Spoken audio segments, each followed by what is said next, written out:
कोलकाता में मुहर्रम के जुलूस की इजाजत नहीं दी गई है, लेकिन 25 लोगों के साथ मजलिस के एहतमाम की इजाजत दी गई है और शहर के तमाम इमाम बाड़ों में मजालिस का इनेकाद किया जा रहा है। कोलकाता में यूं तो कई इमाम बाड़े हैं, लेकिन मटिया ब्रिज के वाहिद अली शाह इमाम बाड़े को तारीखी हैसियत हासिल है। इस इमाम बाड़े को नवाब वाजिद अली शाह ने तामीर कराया था, जहां वो खुद मजालिस में शरीक होते थे। वाहिद अली शाह की आखिरी आरामगाह भी इसी इमाम बाड़े में मौजूद है।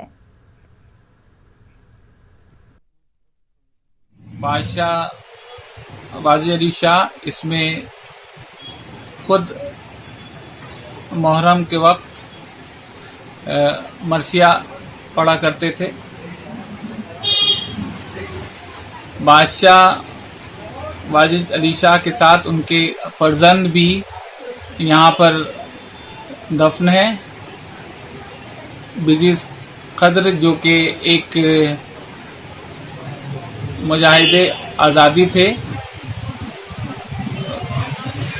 इसलिए ये इमामबाड़ा का एक अपना हिस्टोरिकल इम्पोर्टेंस भी है।